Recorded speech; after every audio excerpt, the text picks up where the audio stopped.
Power tools use many ball bearings to allow various components to rotate.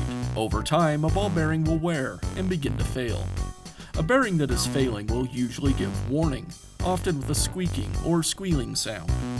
Replacing a ball bearing is a repair that you can do yourself, and I'm going to show you how. Hi, I'm Mark Socha.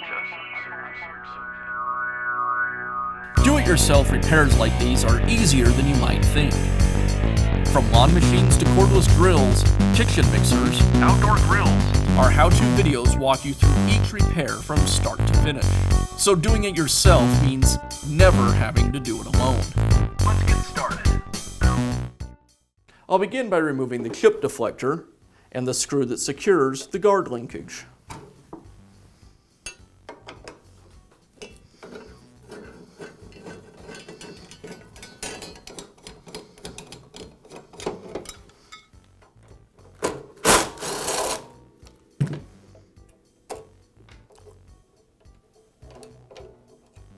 You want to be careful to not lose the spacer at the rear of the linkage. There are two screws that hold the pivot pin captive. I'll go ahead and remove each of them.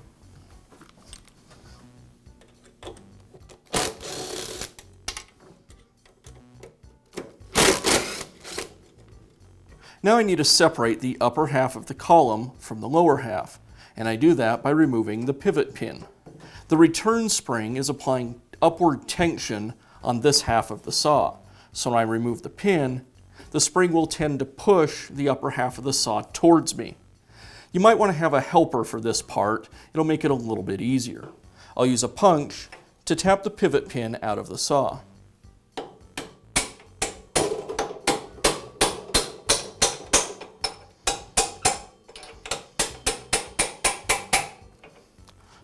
I'll keep a firm grasp on the upper half of the cutter head as I remove the pin, getting ready for it to come free.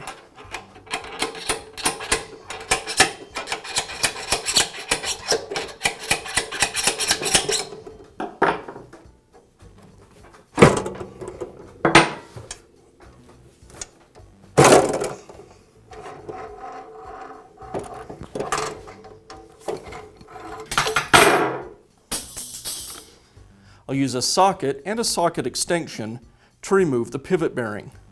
I'll place the extension through the opposite pivot bearing, install the socket, and now I can tap the bearing free.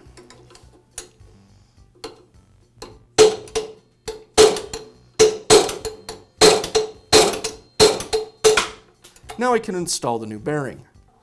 I'll place it into the housing, and I'll use a socket that has a diameter about the same as the outer race to tap it into place.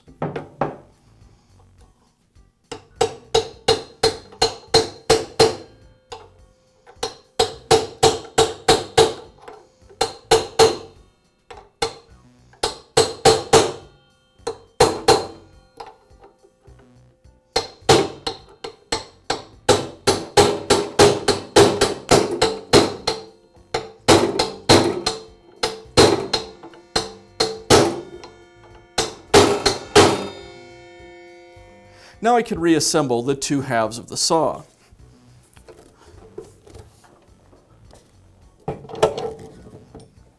I'll place the spring and then align it with its location on the upper housing. As I pivot the head into place, I have my punch ready to insert through the castings to hold the two halves together.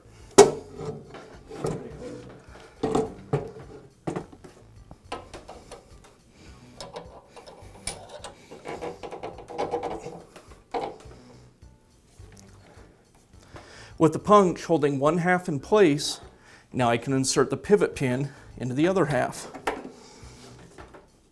With the pin in place, now I can remove the punch from the other side and tap the pin the rest of the way through.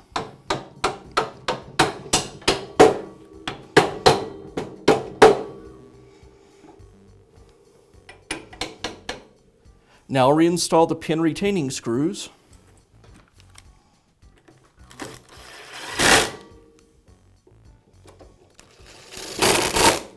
I'll reinstall the deflector.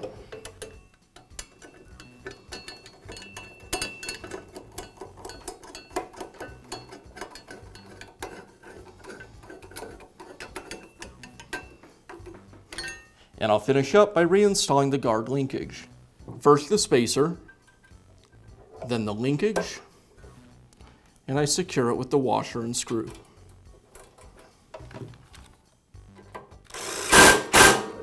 And that's how easy it is to install a new ball bearing in your power tool. Be sure to check back often for new videos and expert advice. If you found this video helpful, give us a thumbs up. And leave a comment.